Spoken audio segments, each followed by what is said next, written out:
नमस्कार आदरणीय दर्शक, आजको जनता जान्न चाहन्छन् कार्यक्रममा हामी नेपाली कांग्रेस पार्टीभित्रको विवाद छत्ता छुल्ल भएर बाहिर आएको छ। पार्टी सभापति शेरबहादुर देउवालाई विरोध पत्र बुझाउने रामचन्द्र पौडेलको प्रयास आज पनि असफल भएको छ। भोलिसम्म पर्खने भनेर नेताहरूले बताएका छन् र कृष्ण प्रसाद सिटौलाले हस्ताक्षर नगर्ने भनिसकेपछि कांग्रेसभित्रको विवाद अब कसरी अगाडि बढ्ला त तपाईहरु सबैलाई थाहा छ। नेपाली कांग्रेस पार्टीभित्र किन यो द्वन्द्व, किन विवाद, किन रस्साकस्सी चलिरहेको छ, पछिल्लो समय प्रतिपक्ष किन कमजोर भयो भन्ने बारेमा हामी केही समयपछि विशेष चर्चा परिचर्चा र बहस गर्दैछौँ। नेपाली कांग्रेसको बैठक 19 गतेलाई बोलाइएको छ। 19 गते बोलाइएको बैठकमा के होला, महाधिवेशन सार्नको लागि पार्टी सभापतिले रणनीति बनाउनु भएको छ। शेरबहादुर देउवाले फागुन महाधिवेशन हुँदैन भनेर घोषणा गर्नुभएको छ। अब कांग्रेसको महाधिवेशन कहिले होला, जेठमा कि भदौमा? आजको कार्यक्रममा हामी केही समयपछि यसबारेमा चर्चा गर्दैछौँ भने आजै हामी सत्तारूढ दलभित्र मन्त्रीमण्डल पुनर्गठनको चर्चा बिहानदेखि नै चल्यो। अब मन्त्रीमण्डल पुनर्गठन हुँदैछ, मन्त्रीहरू बाहिरिँदैछन्, हट्दैछन्, नयाँ आउँदैछन् भनेर आज दिनभरि नै बहस भयो। मन्त्री परिषदको बैठकमा केही पनि भएन। फेरि आज किन भएन त? प्रधानमन्त्री केपी शर्मा ओलीले मन्त्रीमण्डल किन पुनर्गठन गर्नु भएन त? आज पनि प्रचण्ड र उहाँको बिचमा लामो छलफल भयो तर सहमति हुन सकेन। वामदेव गौतमको फैसला हुन बाँकी छ, त्यसैले मन्त्रीमण्डल पुनर्गठन पछि धकलिएको प्रतिक्रियाहरू आएको छ, धेरैको निष्कर्ष आएको छ। त्यसैले आजको कार्यक्रममा हामी यसबारेमा पनि केही समय चर्चा गर्दैछौँ। तपाईँहरू सबैलाई थाहा छ हामीसँग धेरै विषयवस्तु छ। यतिखेर सबैको ध्यान कोरोनातिर केन्द्रित छ। कोरोनाको सङ्क्रमणको सङ्ख्या हत्तै बढेको छ। रोकथाम र नियन्त्रणको लागि सरकार कसरी अगाडि बढ्नु पर्ला, सरकारको योजना के छ, रणनीति के छ, कार्यक्रम के छ, आज हामी त्यतातिर फोकस गर्दैछौँ। र कोरोनाको कारणले जनजीवन अस्तव्यस्त छ। खोइ त सावधानी, खोइ त मास्क लगाएको। मैले बारम्बार भनेको छु, जनतालाई मैले आग्रह गरेको छु, सबैलाई म भन्न चाहन्छु, आज पनि हात जोडेर भन्न चाहन्छु, तपाईँहरू मास्क लगाउनुहोस् र सुरक्षित बन्नुहोस्। प्रत्येक दिन मैले बिहानदेखि बेलुकासम्म भनेको छु। त्यसैले आजको कार्यक्रममा हामी यसबारेमा पनि विशेष रूपमा चर्चा गर्दैछौँ। पिसिआर टेस्टको कुरा गर्दाखेरि निजी अस्पतालले बर्मा लुट गरे, जनताले दुःख पाए। किन यस्तो भइरहेको छ? जताततै निजी अस्पतालमाथि यतिखेर आक्रमण सुरु भएको छ। निजी अस्पताल कहाँ चुक्यो? किन एकजनाबाट पिसिआर टेस्ट गर्दाखेरि 5,000, 6,000, 7,000 रुपियाँ लिएको छ त? किन लिएको छ यत्रो पैसा? सरकार के हेरेर बसेको छ? सरकारले किन एक्सन गरेन, किन कारबाही गरेन? जताततै आज हामी जनताले उठाएका प्रश्नहरूमा छलफल गर्दैछौँ। गोविन्द केसीको अनसनको कुरा गर्दाखेरि उहाँको स्वास्थ्य स्थिति बिग्रदो छ। डाक्टर गोविन्द केसीको माग सम्बोधन गर्न सरकार किन तयार भएन? अब गोविन्द केसीको माग पुरा हुँदैन त सरकारले के गर्छ त? उहाँले 19औं पटक सत्याग्रह गरिरहँदाखेरि, आज 13औं दिन भइरहँदाखेरि डाक्टर गोविन्द केसीको स्वास्थ्य स्थिति बिग्रदाखेरि सरकारले माग सम्बोधन गर्ला कि नगर्ला? आजको कार्यक्रममा हामी यसबारेमा पनि विशेष रूपमा चर्चा गर्दैछौँ। केही समयको विश्रामपछि म आउनेछु। प्रतीक्षा गर्नुहोस्। जनता जान्न चाहन्छन् कार्यक्रम हेर्दै गर्नुहोस्।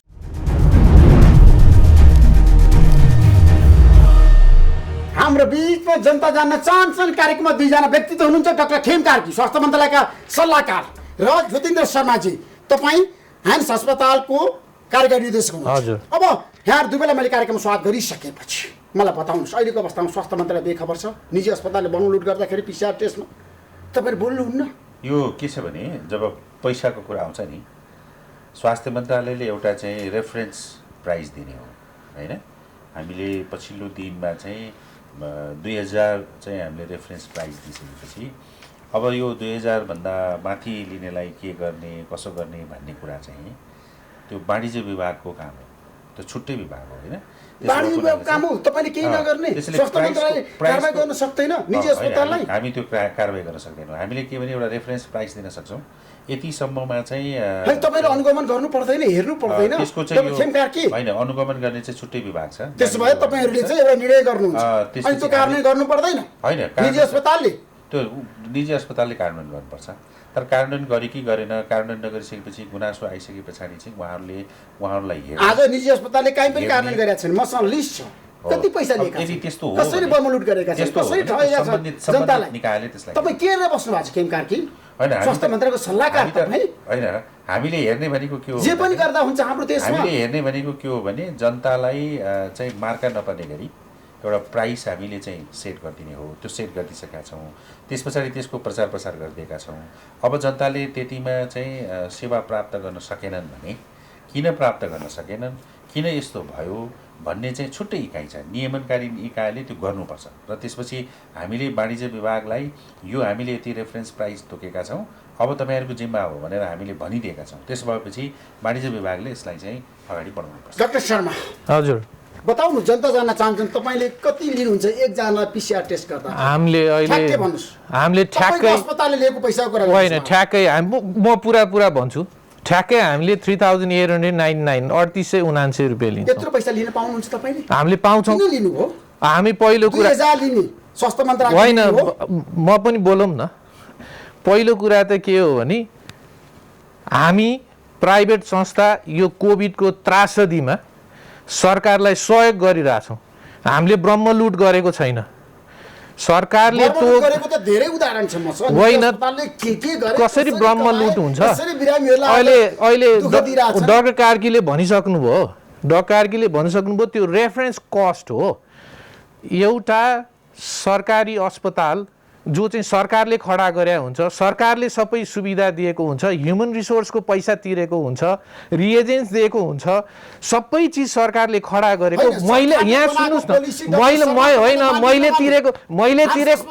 मैले तिरेको ट्याक्सले खडा गरेको अस्पताल सबै कस्ट गर्ने र प्राइभेट अस्पताल, प्राइभेट चाहिँ मान्छेले चाहिँ इन्भेस्ट गरेर गरेको अस्पतालको दुईटैको रेट कसरी एउटै हुन सक्छ? दिउँसै तपाईँले रात पार्ने काम गर्नुभयो नि त हाम्रो देशमा। त दिउँसै रात हुँदैन।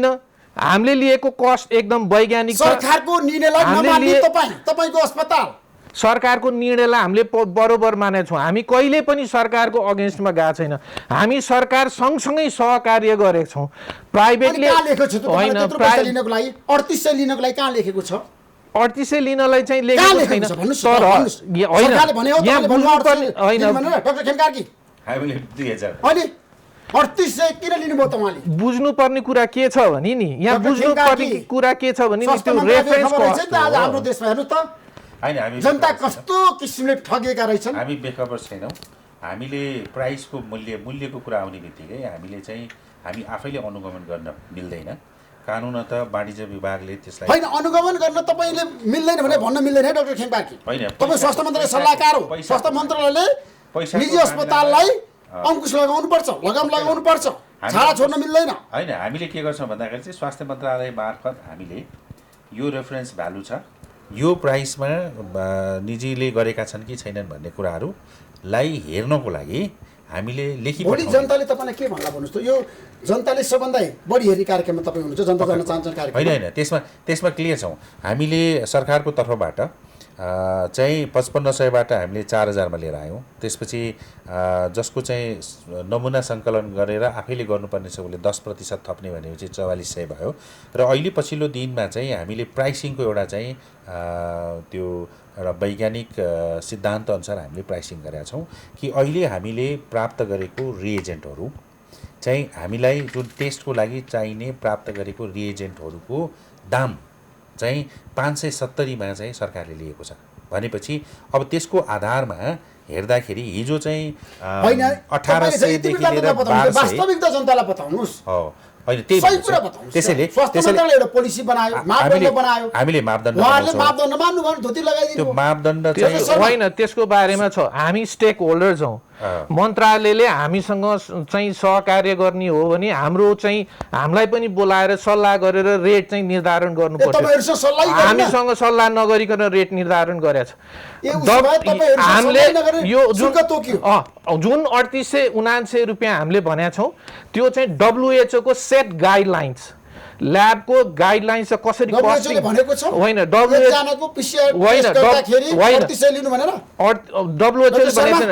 WHO को चाहिँ ल्याब कस्टिङको गाइडलाइन्स छ। त्यो गाइडलाइन्सलाई अक्षरशः पालना गरेर हामीले कस्ट क्याल्कुलेसन गर्दा 3879 आएपछि सरकारले पछिल्लो तोकेको रेट 4400 भए पनि हामीले चाहिँ हाम्रो कस्ट पर टेस्ट चाहिँ 3879 हो भनेर हामीले ल्याछौँ। यसबारेमा मन्त्रालयलाई जुन दिन 2000 चाहिँ उहाँहरूले बनाउनु भयो त्यसको भोलिपल्टै हामीले चाहिँ त्यसमा चाहिँ सबै असहमति थियो, निजी अस्पतालको सबैको असहमति थियो र हामीले सबैले तपाईहरुसँग कुनै पनि छलफल स्वास्थ्य मन्त्रालयले गरेन। कस्तो हाम्रो देशमा डाक्टर खेमकारकी यो त्यस्तो होइन, मन लाग्दै गर्ने तपाईहरुले जे पनि गर्ने त्यो शुल्क सरकारले उहाँले भन्नुभयो। आज सरकारले 5500 बनाउँदाखेरि पनि उहाँहरूसँग सल्लाह गरेर बनाएन। 4400 बनाउँदा पनि उहाँहरूसँग सल्लाह गरेर बनाएको होइन, 2000मा पनि उहाँहरूसँग सल्लाह गरेको होइन। एउटा कस्टिङको सल्लाह गर्नु पर्दैन होइन, सरकारको दायित्व र जिम्मेवारी के भन्नुस् होइन, सल्लाह गर्ने भनेको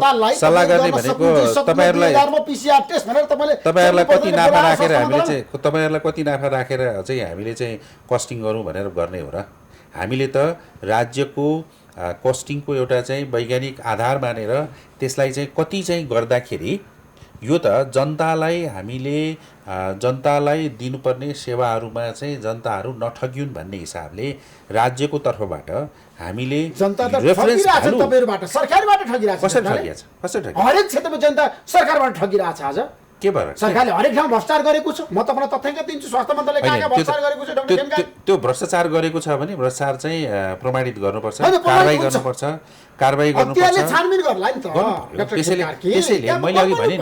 त्यसैले मैले भने प्राइसको लागि पनि हामीले एउटा रेफरेन्स भ्यालु तोकिदिइसके पछाडि त्यो रेफरेन्स भ्यालुमा नआउने प्राइभेट चाहिँ अस्पतालहरू एजेन्सिजहरूलाई तपाईँहरू किन नआउनु भएको भनेर सोध्ने र त्यसको बारेमा चाहिँ छलफल गर्ने छुट्टै निकाय छ। त्यसै गरेर होइन, तर प्रक्रियाको कुरा गर्नुहोस् न। ललितपुरको स्टार अस्पतालले 4400 लिएको छ। त्यो हामीलाई थाहा छ। त्यसैले हामीले गएर तिमीले प्राइस बढी किन बढी ल्याऊ भनेर भन्ने हाम्रो निकाय होइन। मेरो ठाउँमा ल्याएर वाणिज्य विभागको महानिर्देशकलाई ल्याएर तपाईँले सोध्नु पर्यो किन नगरेको, उहाँहरूले गर्ने चिज हो त्यो। अब 4400 लाजिपारको सूर्य हेल्थ केले त्यही गरेछ भने छलफल गर्नु नकुको नेपाल मेडिसिटी अस्पतालले त्यही गरेछ। ठिक छ, छलफल गर्नुहुन्छ अवस्था हो, छलफल गर्नुहुन्छ, उहाँहरूले प्रमाणित गर्नुहुन्छ। उहाँले जस्तै भन्नुभयो 3890 चाहिँ मेरो चाहिँ एकदम रासनल प्राइस हो भनेर उहाँहरूले भन्नुभयो भने र त्यो चाहिँ वाणिज्य विभागले चाहिँ ल उहाँले भनेको कुरा रासनलै रहेछ भने पनि हामीलाई टाउको दुखेको ग्रान्डीले त्यही गरेछ। तर कुरा के हो भने राज्यको तर्फबाट एउटा हामीले रेफरेन्स भ्यालु दिनुपर्छ। त्यो रेफरेन्स भ्यालु हामी त we are very clear about this. म अहिले पनि के भन्छु भने आज मात्रै मन्त्रालयमा हामीलाई छलफलको लागि बोलाइएको थियो। यो छलफल चाहिँ जति बेला 2000 रुपियाँ बनाइएको थियो त्यो बेलामा हुनुपर्ने छलफल हो। आज बोलाइएको थियो। हामीले हाम्रो कुरा त्यहाँ राखेपछि त्यहाँ चाहिँ प्रमुख विशेषज्ञ महेन्द्र श्रेष्ठज्यूको अध्यक्षतामा भएको थियो। सरकारी अस्पतालले शुद्ध 2000 रुपियाँमा गर्न सक्छु भन्ने एउटा पनि अस्पताल थिएन। भनेपछि हामीले के भनेका छौँ भने हाम्रो कस्टिङ वैज्ञानिक छ। म चाहिँ एउटा इक्जाम्पल दिन्छु तपाईँलाई। तपाईँको सोको जुन चाहिँ तपाईँको चाहिँ के अरे जुन एडको प्राइम हुन्छ कस्टिङ, त्यो र अर्को कुनै आज चाहिँ भर्खर उठेर चाहिँ सडकबाट आएको मान्छेले चलाएको कस्टिङ एउटै हुन्छ? तपाईँको क्वालिटी छ, सोको भ्युअरसिप छ, तपाईँले एउटा सर्भिस दिनुभएको छ, त्यसको कस्टिङ हो नि त। हामीले एउटा कस्टिङ दिएको छ, हामी 8 घन्टामा रिपोर्ट दिन्छौँ। हाम्रो म्यान पावर कति छ? पिसिआरको चाहिँ रिएजेन्टको कस्ट घटेको होला, तर कसैसँग मौजदात छ होइन। तर पिसिआरको कस्ट रिएजेन्टको कस्ट घट्दैमा पिसिआर टेस्टको कस्ट घट्दैन। किन घट्दैन म भन्छु। ह्युमन रिसोर्सको कस्ट त्यही छ, इन्भेस्टमेन्टको कस्ट त्यही छ। 300 रुपियाँमा पाउने बक्सको ग्लोभ्स आजको दिनमा 1200 रुपियाँ भइसक्यो। अरू डिस्पोजेबल्सको कस्ट बढेकै छ। यो त 8 घन्टा लाग्ने रिगरस प्रोसेसबाट हुने टेस्ट हो। त्यो सुगर जाँचे हो र भने यसमा कति धेरै स्ट्रेस छ ऊ छ भनेपछि यसमा हामी सरकार सँगसँगै जान चाहन्छौँ। हामी जनताले लुट्न पनि चाहदैनौँ। सहयोग गर्नुपर्छ, सहकार्य गर्नै पर्छ। हामीले मान्नै पर्छ। हामीले एउटै मात्रै होइन, हाम्रो एउटै हात उठाउन मिल्दैन। सरकारले भनेको कुरो तपाईँले गर्ने कि नगर्ने, दुईटा हामी उपचार गरिरहेछौँ। आजको दिनमा तपाईँ गर्न सक्नुहुन्छ। सिधा पिसिआर टेस्ट तपाईँ 2000 मा गर्न सक्नुहुन्छ। हामी 2000 मा गर्न सक्दैन। 2000 मा गर्ने हो भने हामी बन्द गरिदिन्छौँ। डाक्टर खेमकारकी यदि घोषणा आयो निजी अस्पताल 2000 मा गर्न पर्यो भने बन्द भोलिबाट। होइन, त्यो त उहाँहरूको कुरा हो। उहाँहरूले सक्नुहुन्न, उहाँहरूले चाहिँ बन्द गर्नुहुन्छ, त्यो राज्यको दायित्व हो, राज्यले गर्छ। राज्यले गर्छ? निजी अस्पताल बन्द गरेर तपाईँले कहाँ गर्नुहुन्छ? होइन, त्यो राज्यले कसरी गर्नुपर्छ त्यो गर्छ। आजको दिनमा पनि म गर्वका साथ भन्छु ह्याम्स हस्पिटलमा 47 जना कोभिडको पेसेन्ट्स ट्रिट गरिरहेको छौँ। 17 जना बिरामी त आइसियू मात्रै छ। हामीले सिकेस्ट अफ द सिकेस्ट पेसेन्ट्सलाई हामी ट्रिट गरिरहेछौँ। हामीले टोटल ओभरअल सर्भिस, देशको टोटल ओभरअल सर्भिसको 70% of the total health service private सर्भिसेसले तान्या छ। प्राइभेट नेपाल सरकारले स्वास्थ्य मन्त्रालयले तपाईँहरूलाई व्यवस्था गरेको छ, सहयोग गरेका छन्। त्यो कुरा भन्न तपाईँ तयार हुन्छ आजको दिनमा? म फेरि एकचोटि क्वेसन सुन्नु न। नेपाल सरकारले तपाईँलाई व्यवस्था गर्यो, सरकारी राखेको छ, निजी अस्पताल सरकारी गर्ने चाहेको छैन। मेरो विचारमा जति हामी सँगसँगै हिँड्नु पर्ने थियो त्यो सँगसँगै चाहिँ हिँड्न सकेका चाहिँ छैन। त्यो कुरामा म एक्सेप्ट गर्न चाहन्छु। र म अहिले पनि तपाईँको यो पपुलर प्रोग्राम अन्तर्गत चाहिँ म के भन्न चाहन्छु भने प्राइभेट हस्पिटल्सले दिएको सर्भिस र त्यहाँको क्वालिटी तपाईँ कम्पेयर गर्नुहोस्, अनि कस्टको कुरा गर्नुहोस्। कस्ट त तपाईँले लगाएको सुटको प्राइस कति पर्ला, बाहिर किन्दा कति पर्ला, तपाईँ त्यो त डिफ्रेन्ट कुरा हो नि। तपाईँले चाहिँ 20,000को पनि सुट पाउनुहुन्छ, 3,000को पनि पाउनुहुन्छ, त्यसलाई कसरी एउटै पाटोमा? परीक्षणको कुरा गर्दाखेरि त रेट त तपाईँलाई थाहा छैन, अस्पताल हेरि नै फरक छ होइन? त्यो त तपाईँलाई म कुरा भन्छु, हाम्रो आइसियुमा 1:1 नर्स पहिलेदेखि हुन्थ्यो, अहिले त एउटा बिरामी हेर्न 2जना नर्स छ। त्यो क्वालिटी केयर दिनलाई त संसारमा कुनै पनि सर्भिस फ्रीमा आउँदैन। हेर्नुहोस्, somebody has to pay for this. Either गभर्मेन्टले तिर्छ कि इन्सुरेन्सले तिर्छ कि मान्छे आफैले तिर्छ। हाम्रो जस्तो देशमा गभर्मेन्टले चाहिँ कोभिडको ट्रिटमेन्ट गर्ने भने पनि मेरो विचारमा अहिले धेरै गाह्रो छ होइन। अरू उपचार पनि चाहिँ कस्ट तिर्न सकेको छैन। अहिले पनि गरिरहेछ, अहिले पनि गरिरहेछ। यो के छ भने हामीले कन्ट्रिब्युसनमा 90% कन्ट्रिब्युसन, 90% चाहिँ निःशुल्कै भइरहेछ। 10% को कुरा हो। 10% जो चाहिँ निःशुल्क भइरहेछ। तपाईँलाई डाटा त्यो त सरकारी ल्याबहरूमा प्रशस्त भएको छ। सरकारले दिएको नमुना पछिल्लो समय निजी अस्पतालमा जानेहरूको तपाईँलाई थाहा छ, लड्को चलेको छ। होइन, त्यो लड्को चल्ने त तपाईँसँग पैसा छ भने तपाईँ निजी अस्पतालमा जानुहुन्छ। तर हामीले सुन्नु न, हाम्रो दुईटा प्रोभिजन छ। एउटा प्रोभिजन के थियो भने स्वाब कलेक्सन गरेर तपाईँलाई थाहा छ पिसिआर टेस्ट गरेपछि परिणाम आउँछ जान्छन् भने त हामीलाई केही भन्नु छैन नि। त्यसैको लागि चाहिँ हामीले ओपन गरिदिएको नि। तर जो मान्छे लाइनै लागेर पनि त अहिले चाहिँ टेकुमा लाइनै लागेका छन्, उनीहरू टेकुमा लाइन लाग्नुपर्ने थिएन नि। तर चाहिँ किन लाइन लागेका छन् भन्दा त्यहाँ निःशुल्क टेस्ट हुन्छ, त्यस कारणले गर्दा लाइन लागेका छन् होइन। त्यसमा जनताले लाइन लाएर पिसिआर टेस्ट गराउनु पर्ने होइन। त्यो त अब हामीसँग चाहिँ 50वटा भन्दा बढी ल्याब हुँदाखेरि पनि उहाँहरूले टेकु नै रोज्नुहुन्छ भने त टेकुमा लाइन लाग्छ नि त। अरू ठाउँमा नजाने टेकुमै गइसके पछाडि त लाइन लाग्छ नि त। त्यो त के छ भने टेकुले कमाएको चाहिँ उसको चाहिँ त्यो गुणस्तर हो नि त। टेकुमा गएर जाँचेपछि चाहिँ कन्फर्म हुन्छ भनेर म लाइन लाग्छ भने त हामीले के गर्न सक्छौँ? हाम्समा गएर चाहिँ यो चाहिँ रोगको चाहिँ एकदम होइन, मुटुको अपरेसन चाहिँ हाम्समा ठिक हुन्छ भनेर मान्छे त्यहाँ लाइन लाग्छ भने त अर्कोले के भन्ने र होइन। त्यस कारणले गर्दाखेरि त्यो स्थिति हो। तर अरू ठाउँमा त्यहाँ लाइनै त्यहीँ लाग्नुपर्ने, अरू ठाउँमा टेस्टै नभएको भन्ने होइन है। टेस्ट सबै ठाउँमा भएको छ। तर जनताले त्यहाँ बढी रुचाए, त्यहाँ जान चाहे, त्यहाँ चाहिँ निःशुल्क पाइन्छ भन्ने भयो, त्यहाँ गए। अब अहिले हामीले के गरिरहेछौँ भन्दाखेरि त्यो जानुको पनि त्यसको पछाडि पनि कारण छ। हेर्नुहोस्, घरबेटीहरूले बाहिरबाट आएका मान्छेहरूलाई चाहिँ पिसिआर टेस्टको रिपोर्ट नलिउन्जेलसम्म चाहिँ म घरभित्र छिर्न दिन्न। कसरी स्वास्थ्य मन्त्रीले भने त के अवेरनेस गर्न सकेन जनतालाई। हामीले पटक पटक भनेका छौँ। यो त कुरा के भयो भन्दाखेरि चाहिँ हरेक मान्छे विज्ञ भइदिएर समस्या भएको, नत्र भने यही चिजहरू पनि इस्यु आइसके पछाडि हामीले चाहिँ हाम्रो मिडिया सेन्टरबाट भनेका छौँ। हामीले चाहिँ प्रचार प्रसार गरेका छौँ, सर्कुलर गरेका छौँ, मेयरहरूलाई भनेका छौँ, वडाध्यक्षहरूलाई चिठी पठाएका छौँ।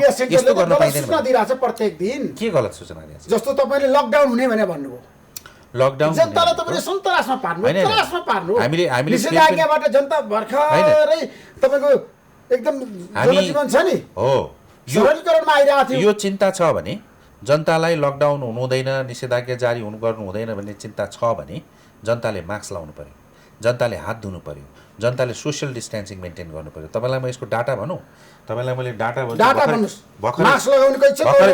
भर्खरै हामीले चाहिँ गरेको एउटा स्टडीमा के छ भने 40%ले मात्रै मास्क लगाएको छ। काठमाडौँ र बागमतीको कुरा गर्ने भने 38%ले मात्रै मास्क लगाएको छ है प्रपरली। अब हात धुने मान्छेहरूको सङ्ख्या कति छ भन्दा 55% मान्छेहरूले मात्रै ह्यान्ड वासिङ प्रपरली गरेको छ है। बागमतीको कुरा गर्दाखेरि त्यो त 50% मात्रै छ। तपाईँ सोसियल डिस्टेन्सिङको कुरा गर्नुहुन्छ भने बागमतीले चाहिँ 18%ले मात्रै गरेको छ। टोटलमा चाहिँ सोसियल डिस्टेन्सिङ गर्ने मान्छेहरू 32% छ। भनेपछि यो मापदण्डलाई हामीले पालना गरेनौँ भने फेरि सङ्ख्या एकदम बढ्छ, नियन्त्रणभन्दा बाहिर जान्छ। त्यस कारणले गर्दा सरकारले आफूलाई नचाही आफूले चाहिँ चाहँदै पनि एकदमै अप्रिय खालको निर्णय गर्नुपर्ने परिस्थिति सिर्जना हुन्छ। तपाईँले भन्नुभयो नि त 25,000 काठमाडौँमा नाग्ने बित्तिकै हामी लकडाउन गर्छौँ भने होइन 25,000 काठमाडौँमा होइन 25,000 चाहिँ सक्रिय केस भइसके पछाडि हामीले लकडाउन गर्ने भनेको हाम्रो स्रोत साधन आदि इत्यादि सबै चिजहरूलाई हेरेर एउटा चाहिँ सिलिङ तयार गरेको। त्यसैले जनताले के सोच्नु पर्यो भने अब मैले सङ्क्रमण रोक्नुपर्छ है भन्ने कुरा सोच्नु पर्यो।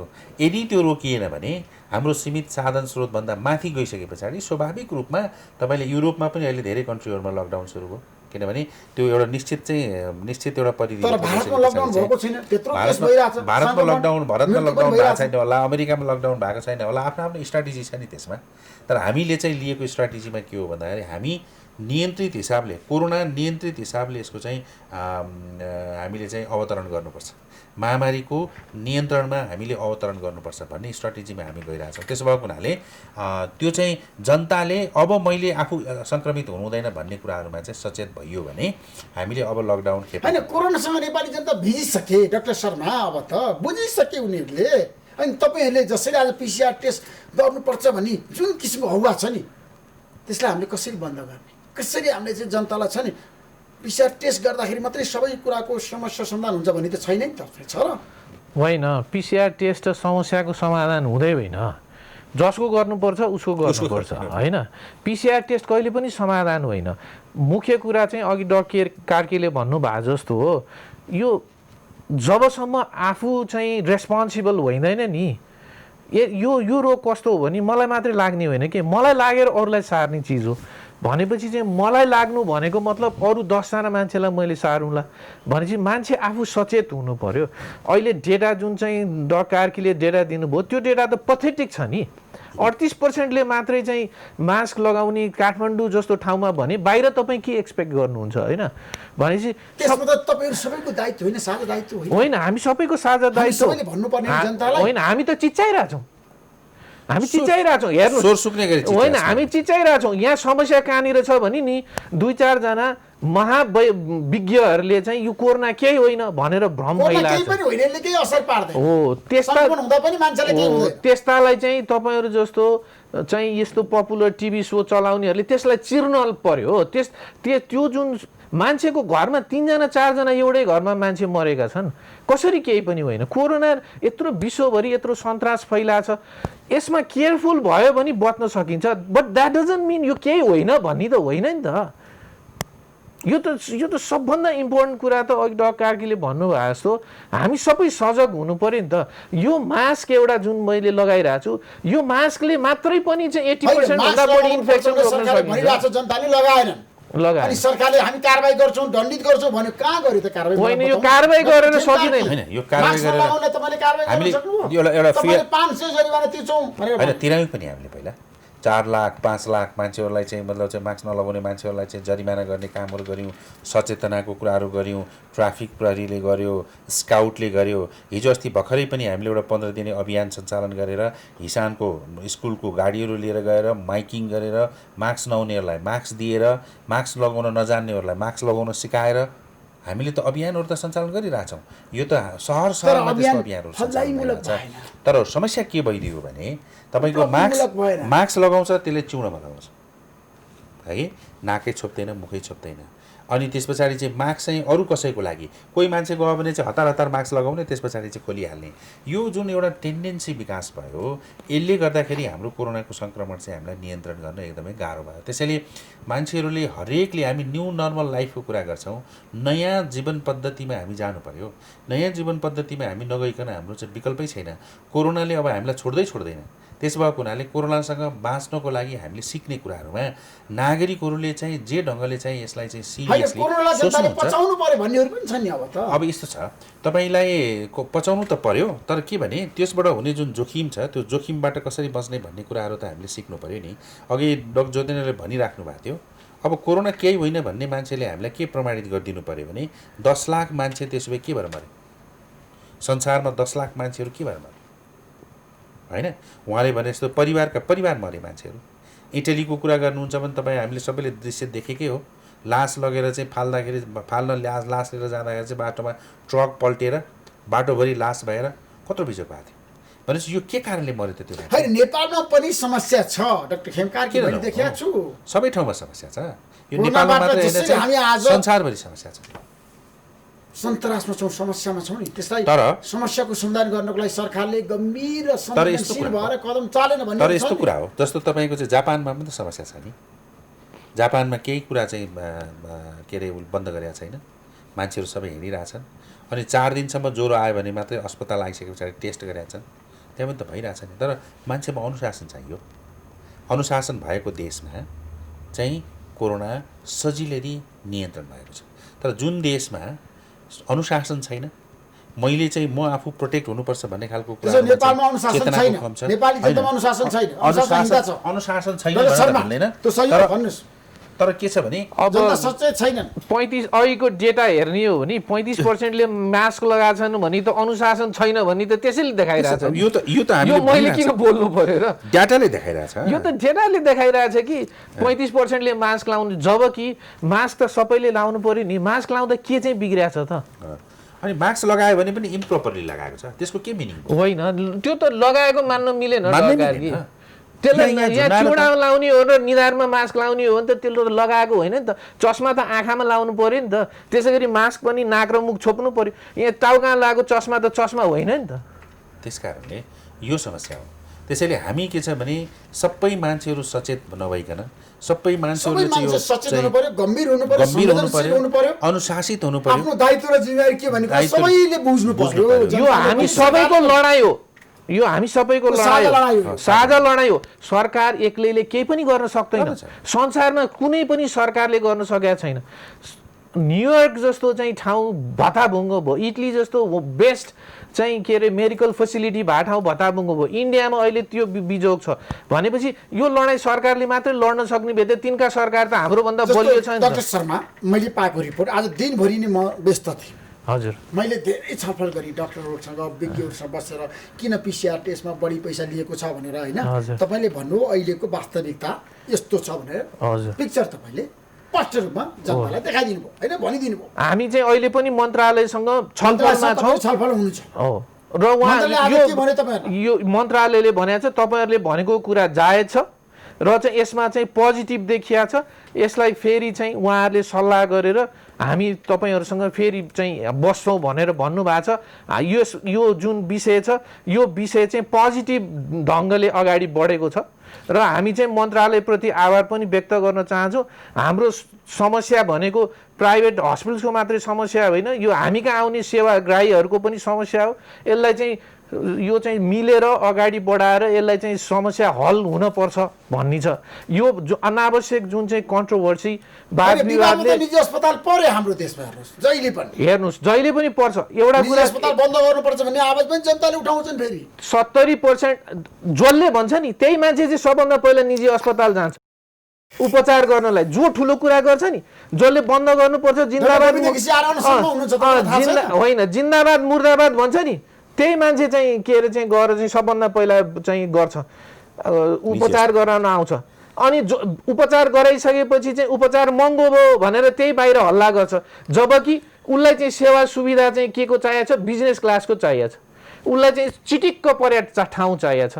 तर उसलाई पैसा के को तिर्नु परेको छ भने भट्टीको तिर्नु परेको छ। सरकारको कमी कमजोरीको फाइदा उठाउँदै काठमाडौँ उपत्यकाका 8वटा निजी प्रयोगशालामा छ नि अस्पतालको कुरा गर्दैछ। हामी सरकारको कमी कमजोरीको फाइदा उठाएको छैन। हामी सरकारसँग 13 दिनमा 17,000 जनाको तपाईँले पिसिआर टेस्ट गर्नुभयो, त्यो सही कुरा हो? होइन, त्यति भएको होला। 3 करोड 52 लाख रुपियाँ बढी असुलेको पाइएको छ, तथ्यहरू बाहिर आएको छ। उहाँले ती पैसा किन लिनुभयो निजी अस्पतालले?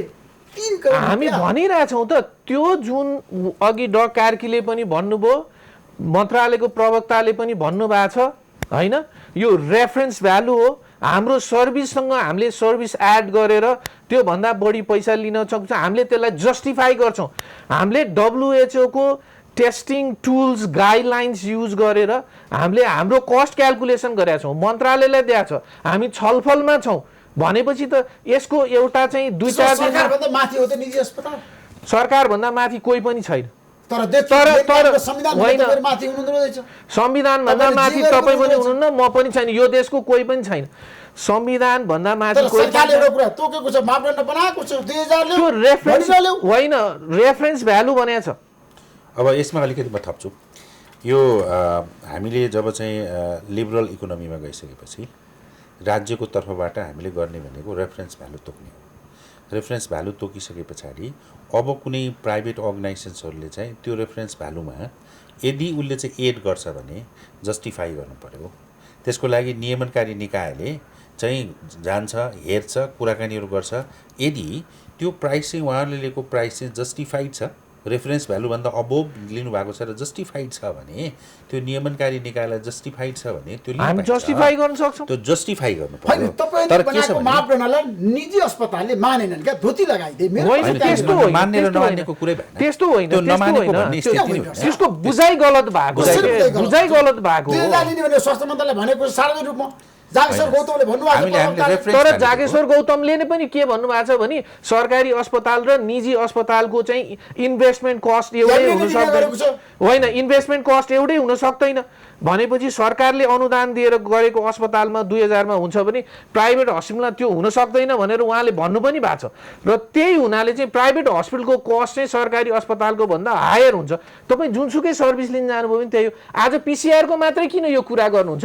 प्राइभेट टेस्टमा आज जनता समस्यामा छन् क्या, बढी पैसा तिर्नु। हामी संवेदनशील छौँ, हामी संवेदनशील छौँ। हामी पनि यो जुन पदमा हुनुहुन्छ नि त्यो पदको दुरुपयोग तपाईँले नगर्नु, एक्सन ओरिएन्टेड हुनै पर्छ है। गरेको छैन। अब प्राइसिङको कुरा गर्दाखेरि यो प्राइसिङमा चाहिँ हामीले जे खालको चाहिँ हाम्रो नीति लिएका छौँ त्यो त पिसिआरको मात्रै कुरा होइन, अरू पनि त हाम्रा चाहिँ सर्भिसेसहरू छन् नि। एपेन्डिसाइटिसको अपरेसन गरेको कति लिने, अर्कोको कति लिने, अर्कोको कति लिने, त्यसको एउटा चाहिँ रेफरेन्स स्ट्यान्डर्ड सरकारले तोक्छ। त्यसभन्दा बाहेकहरू उसले फेसिलिटिजहरू दिन्छ। जस्तो सरकारको अस्पतालमा हामीले चाहिँ सामान्य दाल भात तरकारी खुवाउँछौँ भने कुनै अर्को एउटा चाहिँ प्राइभेट हस्पिटलले त 5 स्टार होटलको खानेकुरा खुवाउँछ भने उसले त्यो खानाको पैसा त उसले गर्न सक्छ। त्यसमा उनीहरूले सेवा 15 देखि 1800 लिने तर 500 मा मान्छेलाई बस पार्कमा लगाएर तल्लो स्तरको होटलमा राखेको छ। मलाई धेरैले फोन गरेका छन्। म केही समयपछि तपाईँसँग कुरा गर्नेछु, केही समय विश्राम लिन चाहन्छु, विश्रामपछि पुनः आउनेछु।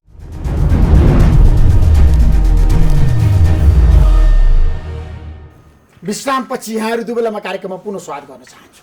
डाक्टर कार्की शर्मा, मलाई के बताउनुहोस् भने अहिलेको अवस्थामा अब निजी अस्पताल निकममा भयो, काम नलाग्ने भयो, काम गर्न सकिन भनेर सरकारले घोषणा गर्दा हुन्छ कि तपाईँहरू पर्फेक्ट हुनुहुन्छ? हरेक क्षेत्रको कुरा गरेको मैले। मेरो विचारमा त्यो स्टेटमेन्ट नै टोटली गलत किन छ भने नेपालको हेल्थ सिस्टमको 70% चाहिँ काम चाहिँ निजी अस्पतालले गरेको छ। त्यो यदि 70% निकममा भए त धराशयी भएर ढलिसक्थ्यो अहिलेसम्म। त्यसमा पनि अझ अहिले आएर त कोभिडको ट्रिटमेन्टमा जुन प्राइभेट हस्पिटलले जुन कन्ट्रिब्युसन गरेको छ त्यो कन्ट्रिब्युसन त अतुलनीय छ। किनभने सरकारलाई हामी सधैँ एज प्राइभेट हस्पिटल्स हामी त एउटै बाटोमा हिँडेको, सँगसँगै हिँडेको, हातेमालो गरेर हिँडेको हेर्न चाहन्छौँ नि। सरकारले हामीलाई चाहिँ आफ्नो सहयात्री हो भनेर सोचिदिनु पर्यो, जनताले सोचिदिनु पर्यो। हामी त सँगसँगै लागिरहेछौँ। म तपाईँलाई सरकारले निजी अस्पतालको उचित आवश्यकता छ भन्ने कुरा महसुस गरेको छ, उहाँहरूले महसुस गर्नुभएको छ। किन तपाईँको मागलाई सम्बोधन गरेको छ सरकारले? होइन, नभएदेखि अस्ति भर्खर सरकारले निजी अस्पताललाई आह्वान गरेर 20% बेड छुट्याइदेऊ भन्नुपर्ने जरुरत थिएन। सरकारले मान्नु भएन 20% बेड छुट्याउनको लागि। किन ल त्यो चाहिँ गलत कुरा हो। अहिले ह्याम्स हस्पिटलमा मात्रै हेर्नुहुन्छ भने हामी 100 बेडेड हस्पिटल हौ, होइन? हामी कहाँ 47 जना कोभिडको पेसेन्ट छ। आजको दिनमा 17 जना आइसियुमा छ। One of the highest number of patient जो देशमा ट्रिट गरिराखेको। त्यो भनेपछि हाम्रो 100 बेडेड हस्पिटलमा हामी त 20 जना ट्रिट गरे हुन्थ्यो। 48 जना हामी किन ट्रिट गरे? हामी मूर्ख हो? हामीले त देशको निड देखेर ट्रिट गरिरहेछौँ। हामी जस्तै अन्य प्राइभेट हस्पिटलहरू सबैले ट्रिट गरिरहेछन्। सरकारलाई त हामी साथ दिइराखेकै छौँ नि। भनेपछि हामी सँगसँगै अगाडि बढेका छौँ। निजी अस्पतालको कस्टमा सरकार कहाँ चुक्यो भन्नुहोस् आजको दिनमा? मेरो विचारमा चाहिँ मलाई सोध्नुहुन्छ भने जुन किसिमको चाहिँ अपनत्व जस्तो खालको चाहिँ सरकारले चाहिँ निजी अस्पताल पनि हामीसँगै सँगसँगै छ, हामी सँगसँगै जाउँ भनेर हाम्रो चाहिँ ओपिनियन लिनलाई बेला बेलामा जुन बोलाउनु पर्ने अथवा हामीलाई चाहिँ सँगसँगै चाहिँ मिटिङ्सहरूमा चाहिँ जुन चाहिँ सहभागी गराउनु पर्ने हो त्यसमा चाहिँ कमी भएको जस्तो मलाई लाग्छ। सरकारले किन निजी अस्पताललाई व्यवस्था गर्यो, किन सहयोग गर्न चाहेन, किन सहकारी गर्न चाहेन, किन हातेमालो गर्न चाहेन, किन मन्त्रालयमा बोलाएर छलफल गर्न चाहेन? डाक्टर खेमकाकी, तपाईँले यो त फेसो हालेको जस्तो है।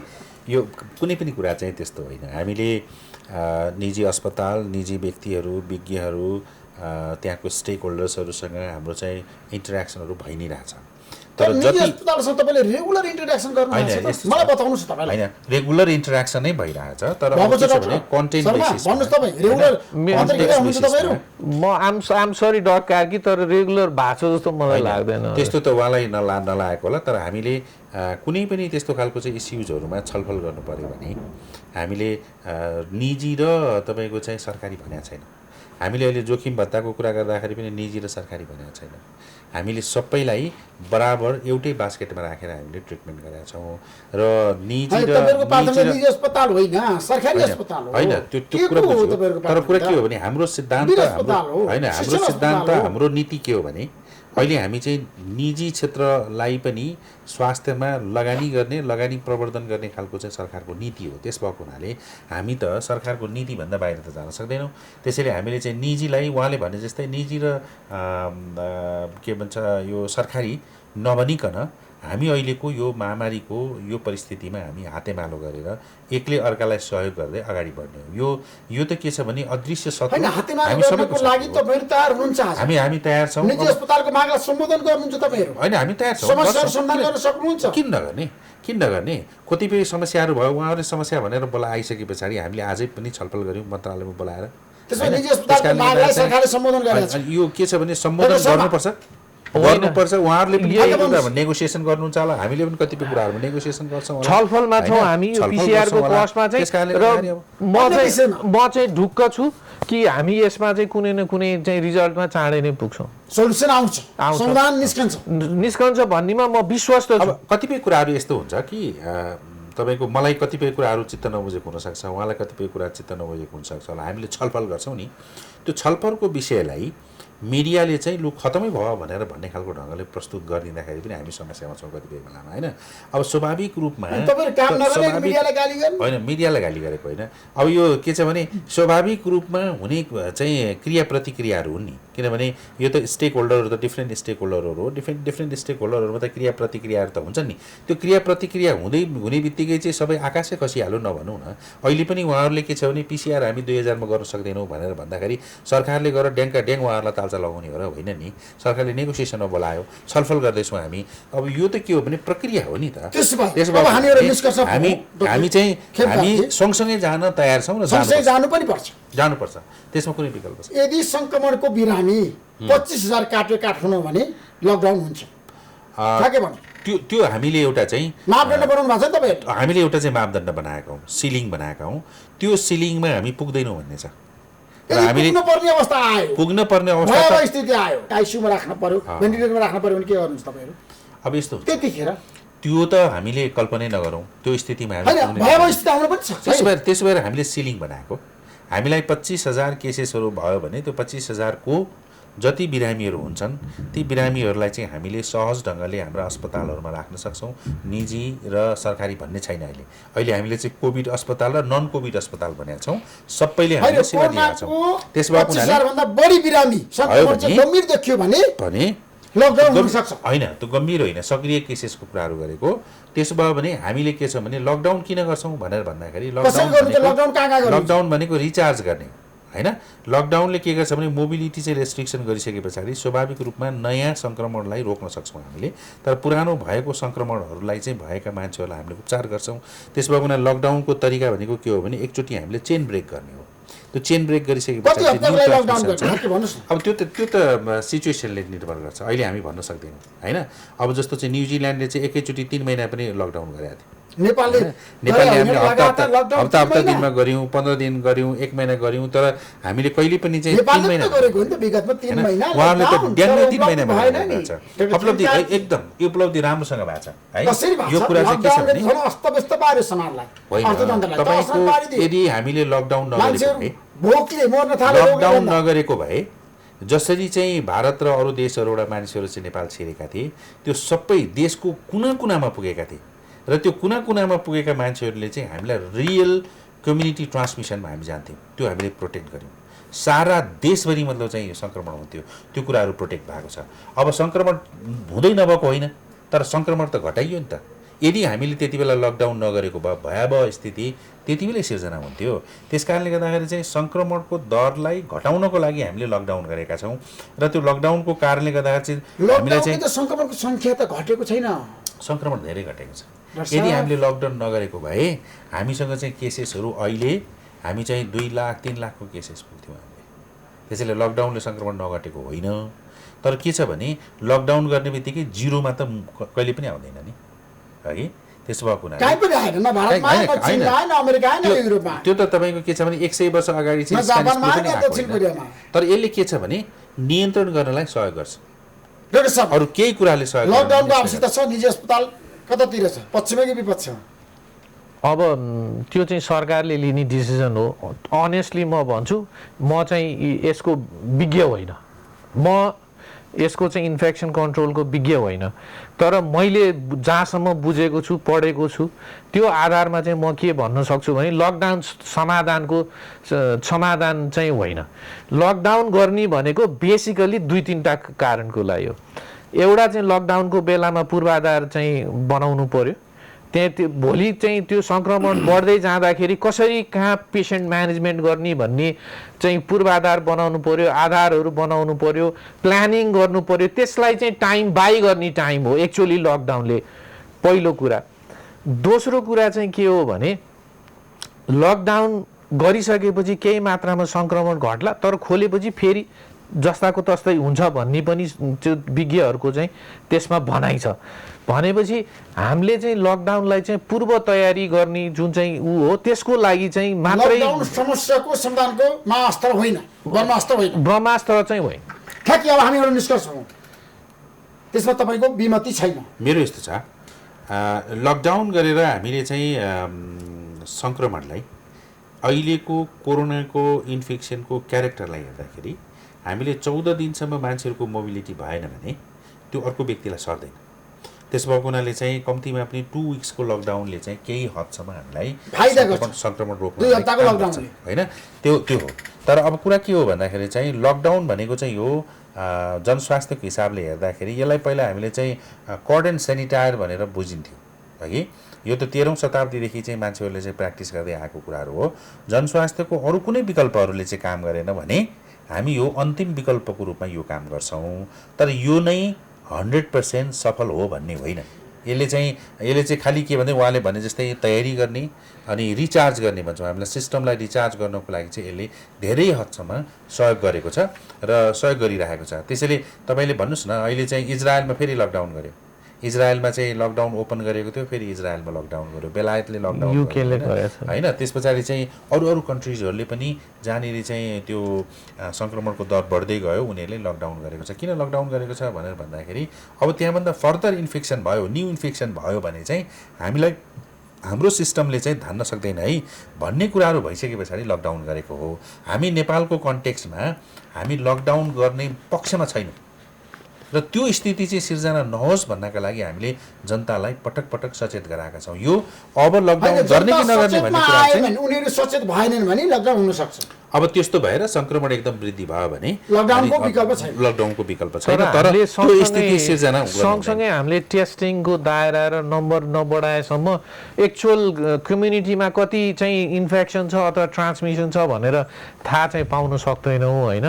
अब हामीले एक किसिमले दायरालाई सङ्कुचित गर्दै लाने हो भने त्यो चाहिँ अलिकति प्रब्लम चाहिँ छ। टेस्टिङको लागि के छ भने कम्युनिटीमा गएको हो कि भन्नको लागि चाहिँ हामीले सेरोलोजिकल टेस्ट गइसक्यो कम्युनिटीमा त होइन, सेरो प्रेभलेन्स टेस्ट गर्छौँ। त्यसको लागि हामीले तयारी गरेका छौँ र त्यो सेरो प्रेभलेन्स टेस्ट पनि हामी गर्छौँ। त्यस भएको हुनाले कम्युनिटीमा रियल गयो कि गएन भन्ने कुराहरू चाहिँ त्यो अनुसन्धानको फाइन्डिङ्सबाट हामीले चाहिँ कन्फर्म गर्छौँ। अहिले हेर्दाखेरि के देखिन्छ भने ठाउँ ठाउँमा चाहिँ एउटा निश्चित कम्युनिटीमा चाहिँ क्लस्टरमा चाहिँ पुरै गएको स्थिति देखिन्छ होइन। काठमाडौँको केही क्लस्टरमा, अब पर्साको क्लस्टरमा, मोरङको क्लस्टरमा। त्यसैले हामीले कम्युनिटी ट्रान्समिसनको जुन डेफिनेसन भनिरहेछौँ अहिलेसम्म, परिभाषा भनिरहेछौँ, त्यो अवस्थामा अझै पुगेका छैनौँ। अहिलेसम्म पनि हामी क्लस्टर अफ केसेसमै छौँ। दिल्ली पनि, इन्डिया, भारतमा पनि अहिले चाहिँ डेफिनेसन गर्दाखेरि हामी क्लस्टर अफ केसेसमै छौँ। सङ्ख्या बढे पनि त्यसको जुन नेचर हुन्छ नि सङ्क्रमणको, कतिपय भारतका पनि कतिपय प्रान्तहरूमा त अहिले पनि सङ्क्रमण छैन नि।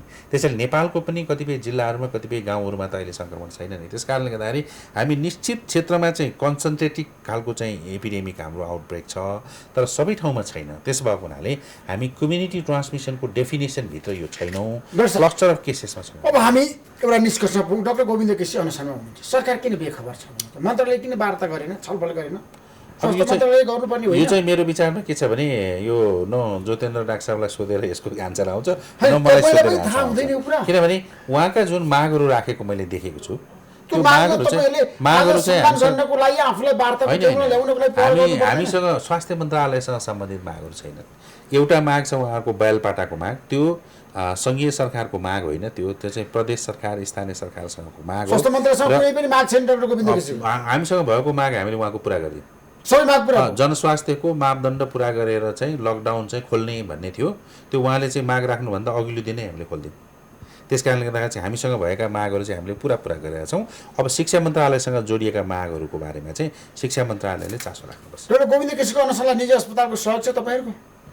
डाक्टर गोविन्द केसीले उठाउनु भएको चाहिँ कतिपय कुराहरू आम जनताको लाइफसँग रिलेटेड छन् होइन। भनेपछि यो चाहिँ निजी अस्पताल या सरकारी अस्पताल भन्दा पनि तपाईँ भावनात्मक रूपले चाहिँ डाक्टर भएको नाताले उहाँले उठाउनु भएको कुराहरू चाहिँ प्राय कुराहरू जायज छन् मात्रै भन्न सक्छु म। यो निजी अस्पताल या सरकारी अस्पताल डाक्टरले आजको दिनमा डाक्टर गोविन्द केसीको मागलाई समर्थन गर्नुभयो। अब जस्तो जुम्लामा एमबिबिएस पढाउनु पर्छ भन्ने कुरामा त त्यसमा नाइ भन्नुपर्ने केही जरुरत छैन। त्यो चाहिँ सरकारले गर्न सक्छ कि सक्दैन, अथवा चाहिँ त्यो चाहिँ अहिले रियालिस्टिक हो कि होइन भनेर डिसाइड गर्ने पदमा म छैन। तर जुम्लाका मान्छेले सेवा पाउँछन्, त्यहाँ एमबिबिएस रन हुन्छ भने वाइ नट? त्यहाँ इलाममा खोल्ने कुरा गर्नुभएको छ उहाँले, अर्को प्रदेशमा खोल्ने कुरा गर्नुभएको छ, 7वटा प्रदेशमा खोल्ने कुरा गर्नुभएको छ भनेपछि त्यसलाई त नेगेटिभली लिनुपर्ने अब यस्तो छ, उहाँ अनसन बसेर चाहिँ त्यो माग सम्बोधन हुँदैन, उहाँले सरकारसँग सहकार्य गरेर चाहिँ सम्बोधन हुन्छ। तपाईँलाई म एकदमै तितो कुरा भनौँ, कर्णाली स्वास्थ्य विज्ञान प्रतिष्ठानको सिनेट मिटिङ अस्ति भर्खरै भयो। सिनेट मिटिङमा कर्णाली स्वास्थ्य विज्ञान प्रतिष्ठानले चाहिँ यो प्रस्ताव ल्याउनुपर्छ कि पर्दैन, र त्यही कर्णाली स्वास्थ्य विज्ञान प्रतिष्ठानको वरिष्ठ पदका मान्छे गोविन्द केसीको आन्दोलनसँग जोडिनु भएको छ। उहाँले सरकारलाई प्रस्ताव ल्याउनुपर्छ कि पर्दैन? अहिले नै उहाँले प्रस्ताव लेखेर चिकित्सा शिक्षा आयोगमा दिनुभयो भने भोलि सरकारले त्यसको फिजिबिलिटी स्टडीको लागि टिम बनाइदिन्छ। त्यसैले प्रक्रियामा चाहिँ नजाने, हलो अड्काउने अनि गोरु पिट्ने खालको काम गर्नु हुँदैन। त्यसैले सरकारलाई अप्ठ्यारो बनाउनको लागि भनेर अहिले जे ढङ्गले चाहिँ मतलब यो अनसन सनसन आदि इत्यादिको कुराहरू भइरहेछ, यस्तो कुराले न गोविन्द केसी र उहाँका समर्थकहरूलाई यसले चाहिँ फाइदा गर्छ, न सरकारलाई फाइदा गर्छ। सरकारले त फिजिबिलिटी स्टडी गरेर एउटा इलाम वा 5 थरमा राख्ने, एउटा चाहिँ तपाईँको कर्णालीमा राख्ने, एउटा चाहिँ गेटामा राख्ने, अर्को चाहिँ कहाँ राख्ने भनेर त भनेकै छ नि। र क्रमागत हिसाबले यसको तयारी, यसको चाहिँ पूर्वाधारहरूको विकास अहिले कर्णाली स्वास्थ्य विज्ञान प्रतिष्ठानले आँट गर्नु पऱ्यो नि। त्यहाँ एमबिबिएस म चलाउन सक्छु, म चाहिँ सबै हिसाबले चाहिँ म तयार छु भन्नु पऱ्यो। यदि तयार छैन भने सरकारसँग त्यसले माग गर्नु पऱ्यो। अनि त्यो चुप लागेर बस्ने, अनि गोविन्द केसीलाई चाहिँ आन्दोलनमा ल्याउने, अनि त्यसपछि सरकारलाई अप्ठ्यारो बनाउने खालको काम गर्नु भएन। यो सरकारलाई अप्ठ्यारो बनाउने अथवा अर्कोलाई अप्ठ्यारो बनाउने कुरा भन्ने नै होइन। यो चाहिँ यदि साँच्चै गोविन्द केसीको माग सम्बोधन गर्नुपर्यो, पुरा हुनु पर्यो। त्यो त आज होइन नि, उहिले सम्बोधन गरिसक्यो। तर भएको छैन नि त, होइन त्यो त सधैँ के अरे एकैचोटि हुँदैन।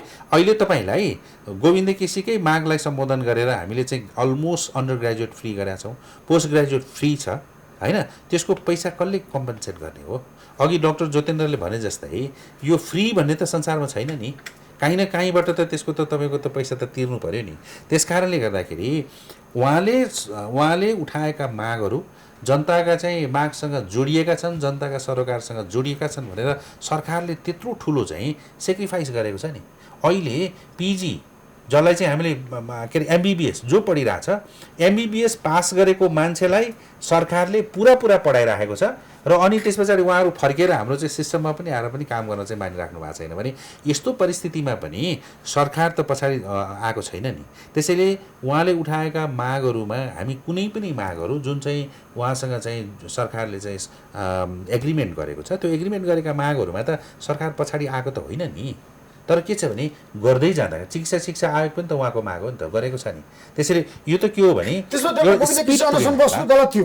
अहिलेको परिस्थितिमा उहाँले जे ढङ्गको चाहिँ अनसन बसिराख्नु भएको छ, कोभिडको यत्रो महामारी छ, जनता चाहिँ कोभिडबाट पुग मरिरहेछन्। यस्तो परिस्थितिमा गोविन्द केसी जस्तो एउटा चाहिँ प्रतिष्ठित व्यक्ति अनसनमा बस्नु भनेको यो चाहिँ आफैमा पनि एकदमै त्यो कन्ट्रोभर्सियल कुराहरू हो। र उहाँलाई हामीले के गर्यौँ भने अहिले उहाँ जुन अस्पतालमा गएर आफू बस्नु भएको छ त्यो अस्पतालमा चाहिँ डाक्टर ज्योतेन्द्रले भने जस्तै त्यहाँको पनि 20% होइन, त्यहाँ मोर देन 50% बेड चाहिँ कोभिडले भरिएको छ। धेरै मान्छेहरू कोभिड सङ्क्रमित भएको छन्, स्वास्थ्य कर्मीहरू सङ्क्रमित भएको छन्, त्यहाँको चाहिँ पदाधिकारी सङ्क्रमित भएका छन्। त्यसो भएको हुनाले त्यहाँ नबसेर हामीले स्वास्थ्य मन्त्रालयको तर्फबाट 8 जना स्पेसियलिस्टहरूको टिम बनाएर नन कोभिड हस्पिटलमा उहाँलाई त्यहाँको भन्दा राम्रोसँग चाहिँ सेवा दिने गरी हामीले राख्न खोजेका थियौँ। तर उहाँ चाहिँ अब उहाँले के इच्छा गर्नुभयो भने त्यहाँ नबसेर चाहिँ उहाँ एउटा कोरोना सङ्क्रमित बिरामीहरू भएको अस्पतालमा गएर बस्नु भएको छ। त्यसैले हामी आफूलाई के लागिरहेछ भने म आफू पनि चिकित्सक हुँ, म उहाँको एउटा विद्यार्थी पनि हो। त्यो हिसाबले हामीले के चाहिँ सोचिरहेछ भने यो कुनै पनि बेलामा उहाँलाई कोरोना सङ्क्रमण भयो भने कसरी चाहिँ अगाडि बढ्ने होला भनेर हामीले चाहिँ हरेक दिन हामीले चिन्ता गरिरहेछौँ। त्यसैले अब उहाँको मागको बारेमा, उहाँको चाहिँ कुराहरूको बारेमा, उहाँको जीवनको बारेमा हामी चाहिँ संवेदनशील नभएको विषयवस्तु होइन। तर उहाँले चाहिँ अब के छ भने अब यो नेपाललाई चाहिँ पुग्लुकै पल्टाएर चाहिँ उल्टो बनाऊ भनेर भन्दाखेरि त उल्टो हुँदैन नि त। त्यसैले चाहिँ सम्बोधन गर्न सकिने मागहरू जसले पनि सम्बोधन गर्छ। Thank you so much. यहाँहरू दुवैलाई म धेरै धन्यवाद दिन चाहन्छु समय दिनुभयो। नमस्कार। नमस्कार, धन्यवाद।